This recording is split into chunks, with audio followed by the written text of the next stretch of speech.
Good morning student. तो पिछले class में हम लोग देखे थे कॉनकेव मिरर के द्वारा जो इमेज फॉर्मेशन होता है उस पर चर्चा किए थे और उसको देखे थे। ठीक है, यूजेज नहीं देखे थे शायद, तो लिख लेंगे uses of concave mirror. Uses of concave mirror. Concave mirror के क्या क्या यूज़ हैं, क्या क्या प्रैक्टिकल एप्लीकेशन है, उसको देखेंगे। कॉनकेव मिरर, ठीक है। चलिए, आप लोग टॉर्च देखे होंगे, देखे ना, जो रात को लेके चलते हैं, ठीक है, जहाँ पे लाइट नहीं होता है, बिजली नहीं होती है, तो वहाँ पहले गांव में बहुत चलता था। अभी भी हालांकि अब तो हर जगह बिजली हो गया, तो उतना ज़्यादा टॉर्च मोबाइल में, सबसे बड़ा बात मोबाइल में टॉर्च आ गया, फ्लैश लाइट आ गया है, तो अब टॉर्च उतना जो है प्रासंगिक नहीं रहा।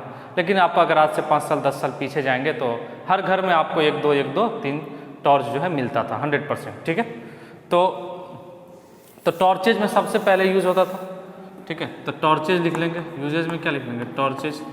ठीक है, टॉर्च में यूज़ होता था। अब टॉर्च में यूज़ क्या होता है उसको समझिएगा सर। ठीक है, बोल तो दिए टॉर्च में यूज़ होता है, लेकिन टॉर्च में यूज़ क्या होता है वो समझाइए थोड़ा सा। ठीक है, देखिएगा, टॉर्च का जब आगे वाला पोर्शन आप देखेंगे, हम बना देते हैं, ध्यान से देखिएगा, तो इस तरह का एक बहुत शाइनिंग कटोरा लगा होता था, और आगे जो है यहाँ पे बल्ब लगा होता था इस तरह से, इस तरह से बल्ब लगा होता था, इस तरह से। ठीक है, इस तरह से बल्ब लगा, तो पीछे जो स्विच उच लगाना है वो लगा दीजिए अपना।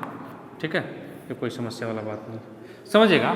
तो ये जो पीछे वाला है ना, ये जो पीछे वाला ये है, आप देखिएगा कभी टॉर्च का आगे वाला जो हैंड, जो मुंह है उसका, ठीक है, जो माउथ है उसको खोल के देखिएगा।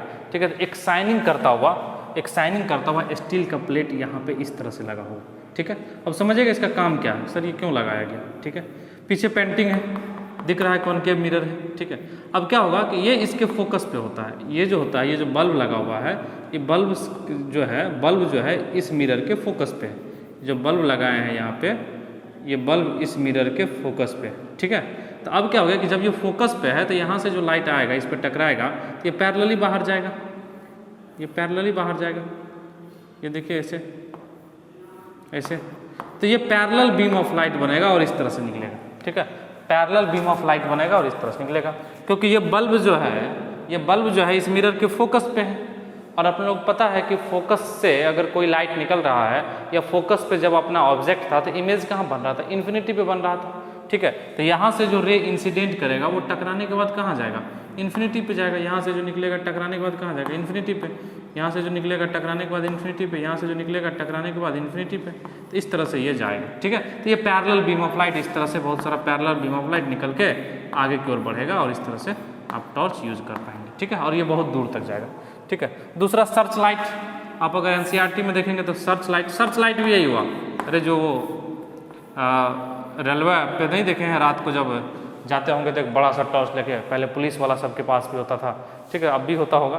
ठीक है, रेलवे में खास करके दिख जाएगा एक बड़ा सा टॉर्च, ठीक है, जिससे कि वो देखता रहता है। तो उसी को, मतलब दोनों का कॉन्सेप्ट सेम है, सर्च लाइट या टॉर्चेज का। ठीक है, दोनों का कॉन्सेप्ट सेम है। ठीक है, कि पैरेलल बीम ऑफ लाइट, इसे यहाँ से जो रोशनी निकल रहा है, इसको पैरेलल बीम ऑफ लाइट बनाने के लिए इसका यूज़ किया जाता है। ठीक है, इस तरह से। तीसरा आला जी, हेडलाइट्स ऑफ व्हीकल। ठीक है, हेडलाइट्स ऑफ व्हीकल्स।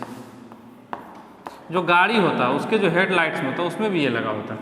जो गाड़ी होता है उसके भी हेडलाइट्स में ये लगा होता है। ठीक है, और उसमें भी सेम पर्पस। पीछे से देखिएगा, बाइक के आगे में खड़े हो जाइएगा और बढ़िया से उसके हेडलाइट्स को देखिएगा, तो बल्ब के पीछे एक शाइनिंग करता हुआ, एकदम लगेगा कि चांदी की तरह, सिल्वर। ठीक है, इस तरह से शाइनिंग करता हुआ, सिल्वर शाइनिंग करता हुआ एक पीछे से इस तरह का प्लेट लगा होता है। ठीक है, इस तरह का स्फेरिकल, हेमी स्फेरिकल ऐसे प्लेट लगा होता है। तो इसका भी यही कॉन्सेप्ट है। यहाँ से लाइट ऐसे गिरेगा, पैरेलल बनेगा। ठीक है, यहाँ से लाइट गिरेगा, पैरेलल बनेगा, यहाँ से लाइट गिरेगा, पैरेलल बनेगा।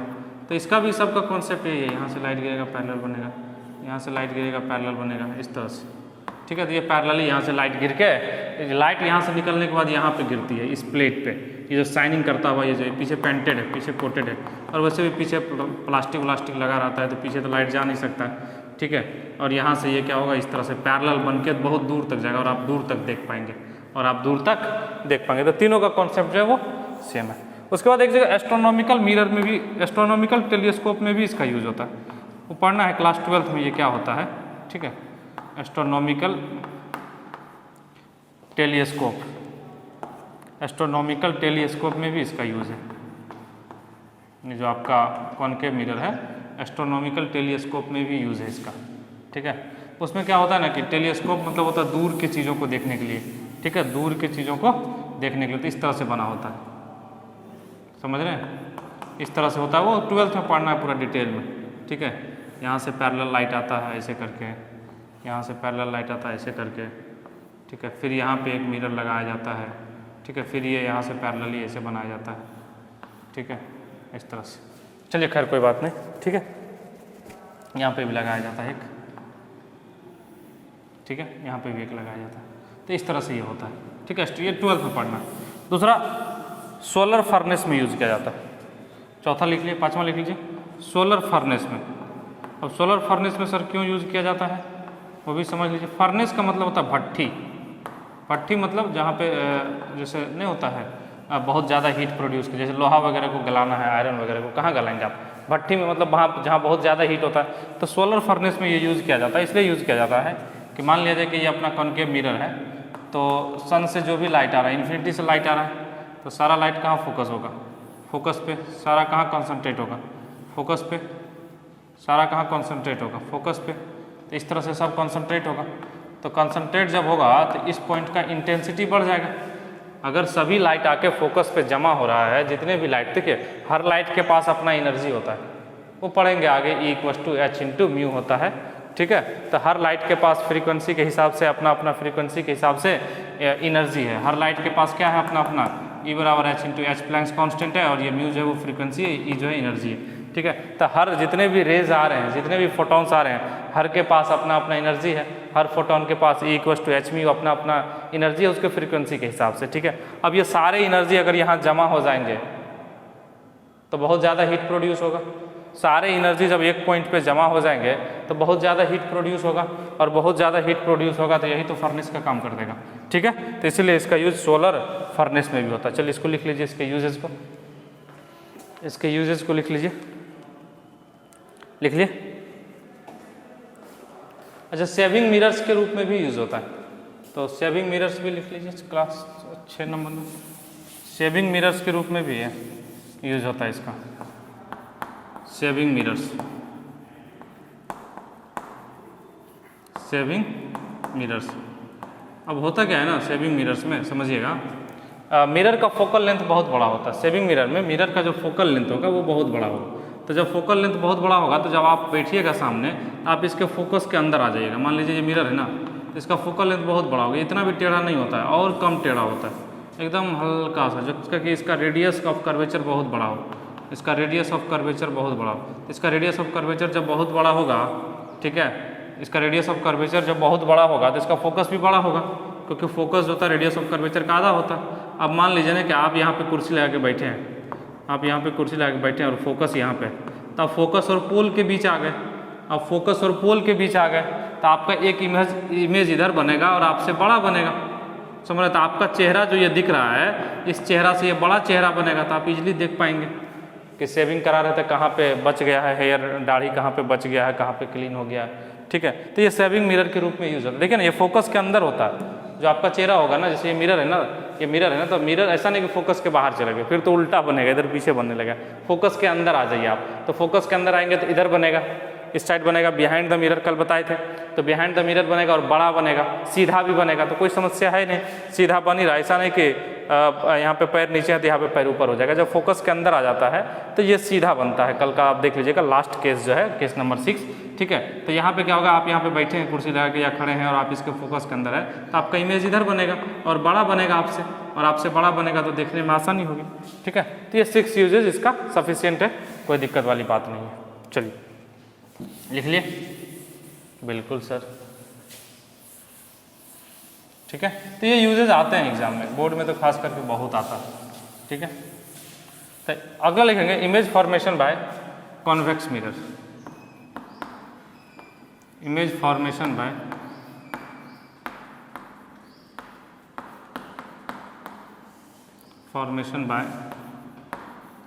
कॉन्वेक्स मिरर,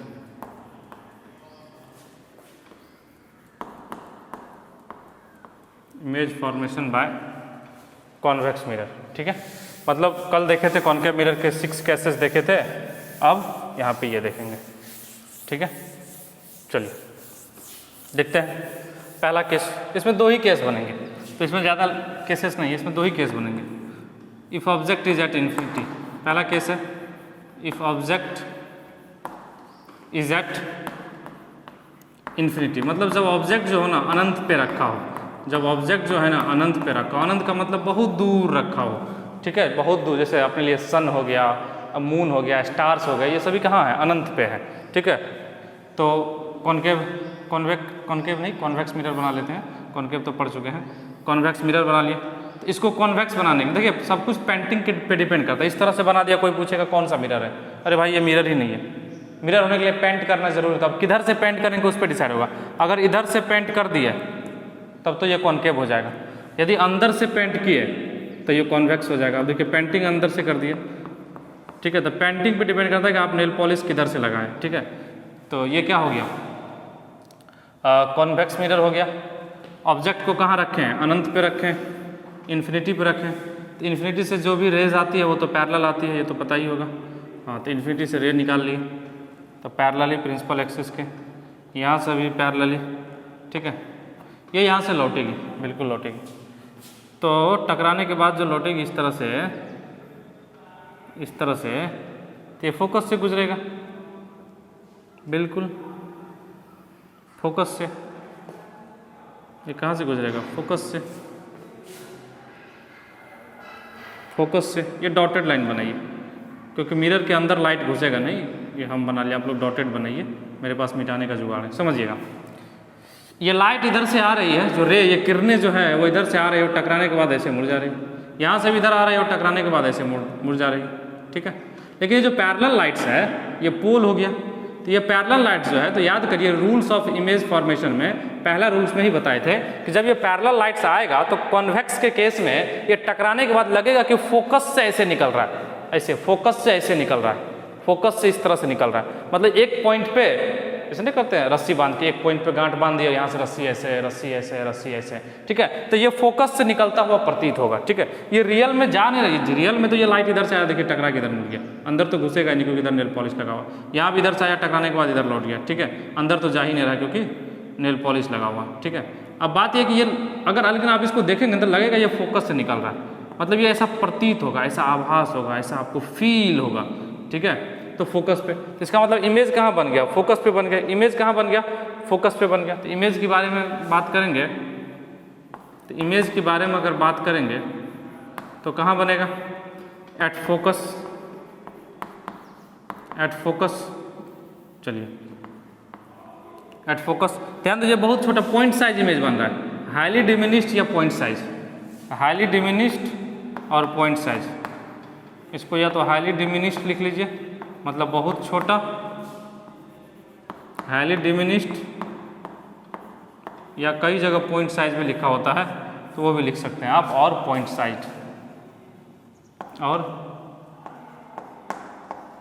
पॉइंट साइज, या तो हाईली डिमिनिश्ड या पॉइंट साइज, कोई दिक्कत नहीं है। ठीक है, चलिए अब देखते हैं रियल बना या इन्वर्टेड बना। ठीक है, रियल बना या इन्वर्टेड बना। ठीक है, एट फोकस, और फोकस इसका देखिए मिरर के पीछे होता है, एट फोकस। ठीक है, और फोकस इसका मिरर के पीछे होता है। कई जगह ये भी लिखा होता है at focus behind the mirror.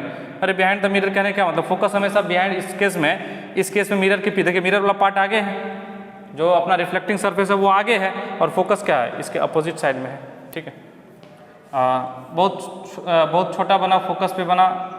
Number 3 real बना, सॉरी रियल नहीं बना। देखिएगा ये रियल में मिल नहीं रहा है लाइट, ये इमेजनरी काल्पनिक रूप से जब पीछे बढ़ाए हैं तब जाके यहाँ मिलता हो प्रतीत हुआ। ठीक है, तो ये इमेजनरी होगा, इमेजनरी। और कोई भी बताएं कि मिरर के केस में अगर इमेजनरी हुआ तो वो सीधा होगा, imaginary and erect, imaginary and erect.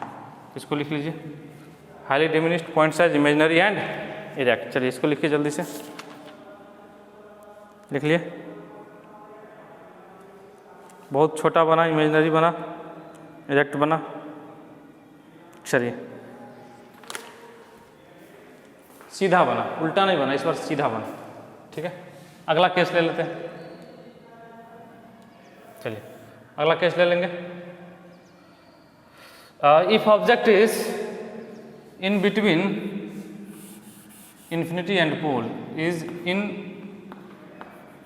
if object is in between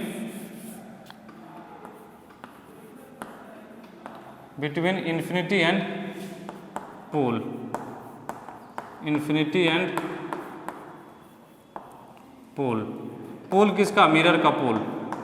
ठीक है, मिरर का पोल यहाँ पे होता है। ठीक है, मतलब अब इन्फिनिटी और इसके बीच में होगा तो क्या होगा देखिएगा। ठीक है, देखते हैं। ये मिरर बना लेते हैं। कॉन्वेक्स बनाना है तो पेंटिंग आगे से करना होगा, तो कर दिए, पेंटिंग कर दिए, बिल्कुल कर दिए। ठीक है, अब इन्फिनिटी से आगे है तो आगे है तो यहाँ कहीं ले लेते हैं। क्या समस्या है, यहाँ कहीं ले लेते हैं। एक लाइट ऐसे आएगा, एक रे ऐसे आएगा। ठीक है, ये पैरेलल है इसके, तो टकराने के बाद ये फोकस से जाता हुआ लगेगा, फोकस से जाता हुआ लगेगा ये। ठीक है, एक को जो है यहाँ से सेंटर ऑफ कर्वेचर पे ले लीजिए सीधा, सेंटर ऑफ कर्वेचर पे। तो जो सेंटर ऑफ कर्वेचर पे होगा वो टकराने के बाद उसी रास्ते से लौटेगा।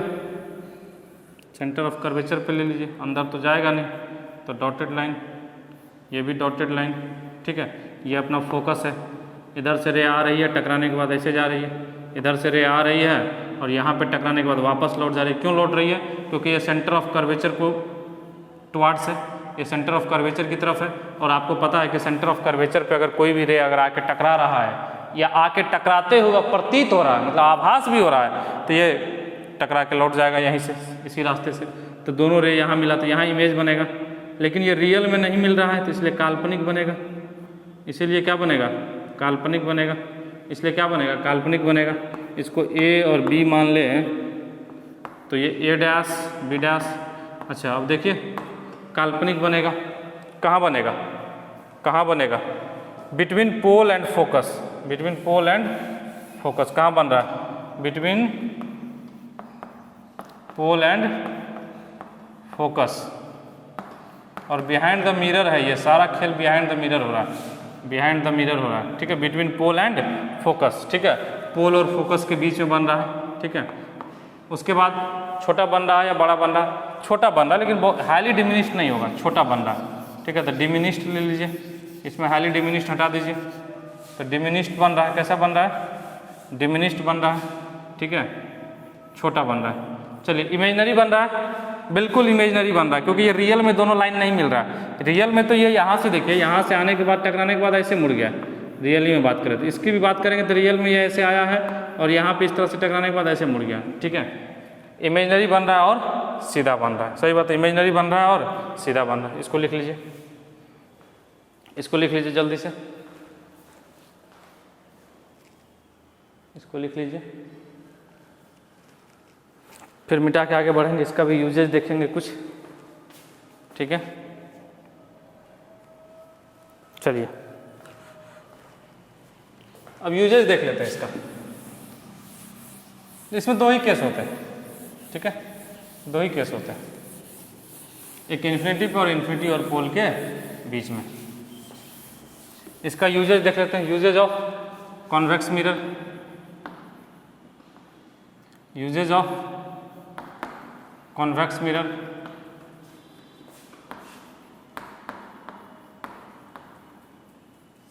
Usage of convex mirror. चलिए देखते हैं इसका क्या यूजेज है। सबसे जो बढ़िया यूज है इसका, रियर व्यू मिरर के रूप में यूज करते हैं। Rear view mirror, rear view mirror सबसे बढ़िया और तगड़ा यूज इसका यही है, रियर व्यू मिरर। अब इसमें होता क्या है ना, गाड़ी में आप देखे होंगे, कोई भी चाहे आपके पास बाइक हो, यहाँ तक कि साइकिल में भी कई लोग लगाता है, बाइक हो या कार हो, तो साइड में एक मिरर होता है। आप कार में देखेंगे साइड में किस तरह से मिरर होता है। और आप देखेंगे तो ड्राइवर को बार बार इस मिरर पे देखता है कि पीछे से कोई गाड़ी तो नहीं आ रही है, पीछे से कोई गाड़ी तो नहीं आ रही। तो यहाँ पे क्या हो गया कि रियर व्यू के लिए ये यूज़ किया जाता है, साइड में जो मिरर लगाया जाता है। अब इसका फ़ायदा क्या होता है ये समझिएगा, ये क्यों यूज़ करते हैं। देखिए एक तो इस तरह से है, ये इस तरह से है, ये अंदर से पेंटिंग है। तो मान लीजिए इधर से भी कोई रे गिरेगा ना, इधर से भी कोई रे गिरेगा ना, तो इसका भी ये इमेज बना देगा, ठीक है, इसका भी ये इमेज बना देगा। कहने का मतलब आप अगर इसको सच में देखें, ये बहुत ज़्यादा एरिया का, ये देखिए ये इधर से आएगा तो लौट के इधर जाएगा, और इधर से कोई आके यहाँ गिरा तो यहाँ, तो ये देखिए ना, ये फैला हुआ इतना बड़ा एरिया कवर कर रहा है ये, तो ये बहुत ज़्यादा मतलब एरिया कवर करता है, मतलब इसका जो रेंज होता है ना वो बहुत ज़्यादा होता है, मतलब ऐसे करके फैला हुआ रेंज होता है, तो ये बहुत दूर तक कवर कर लेता है, मतलब रोड को पूरा कवर तो कर ही लेता है। आप देखिएगा ध्यान से, कार के साथ मिरर इस साइड है, लेकिन ये रोड के इस साइड का भी हिस्सा दिखा देता है, मतलब ये पूरा का पूरा रोड तो कवर करता ही है। रोड के आसपास क्या है, बगल में खाई है, गड्ढा है, खेत है, फसल है, ठीक है, वो सब कुछ को कवर कर लेता है। देखिए ना यहाँ पे, क्योंकि रे अगर इस तरह से आएगी तो टकराने के बाद ऐसे भागेगी, और अगर मान लीजिए यहाँ पे कोई ऑब्जेक्ट खड़ा है, कोई आदमी खड़ा है, रोड तो इतना चौड़ा होता नहीं है, मान लीजिए इतना चौड़ा रोड है, अब कोई आदमी यहाँ से खड़ा, तो यहाँ से जो रे निकलेगी इस तरह से, तो उसका वो भी मिरर पे गिरेगा और उसका भी इमेज बन जाएगा, यहाँ से भी जो गिरेगा। तो इतना व्यू कवर करने की वजह से ये यूज़ करते हैं रियर व्यू में, ताकि गाड़ी में आसानी से देख सके कि पीछे कौन है नहीं, ठीक है। चलिए बहुत अच्छा, बहुत बढ़िया। नंबर 2, सिक्योरिटी पर्पज से यूज़ करते हैं। अगर आप लोग ATM के अंदर गए होंगे, ठीक है, तो ATM पे ऊपर भी एक जो है लगा होता है सिक्योरिटी पर्पस, ठीक है, ATM पे जो है एक लगा होता है मिरर, और उसके लिए भी ये यूज़ करते हैं सिक्योरिटी पर्पस से, ठीक है। आप लोग देखे होंगे कि सिक्योरिटी पर्पस से भी ये यूज़ होता है। चलिए मिटाने वाला ले लेते हैं, ठीक है। तो सिक्योरिटी पर्पस से ये यूज़ किया जाता है ATM के अंदर। जब आप लोग गए होंगे तो ये देखे होंगे। ये क्लियर है, ये क्लियर है। नंबर 3 ले लेते हैं। मैग्नीफाइंग ग्लास के रूप में यूज़ किया जाता है, मैग्नीफाइंग ग्लास। इसका भी रीज़न वही है कि इसके व्यूज़ बहुत ज़्यादा होते हैं, मतलब बहुत ज़्यादा एरिया कवर करता है। मैग्नीफाइंग ग्लासेस के रूप में, मैग्नीफाइंग का मतलब होता है किसी चीज़ को बड़ा कर देना, ठीक है, तो बहुत ज़्यादा व्यू कवर करता है। तो इस मैग्नीफाइंग ग्लास कैसे बनता है, दो कॉन्वेक्स मिरर को जो है आपस में सटा के रखा जाता है, ठीक है, तो मैग्नीफाइंग ग्लास बनता है, ठीक है। चलिए, तो आई होप कि आप लोगों को ये समझ में आ गया होगा। तो आज के इस लेक्चर में इतना ही, फिर मिलते हैं नेक्स्ट लेक्चर में। आप लोगों ने जो जीवन का बहुमूल्य समय दिया इसके लिए बहुत बहुत धन्यवाद एंड बाय।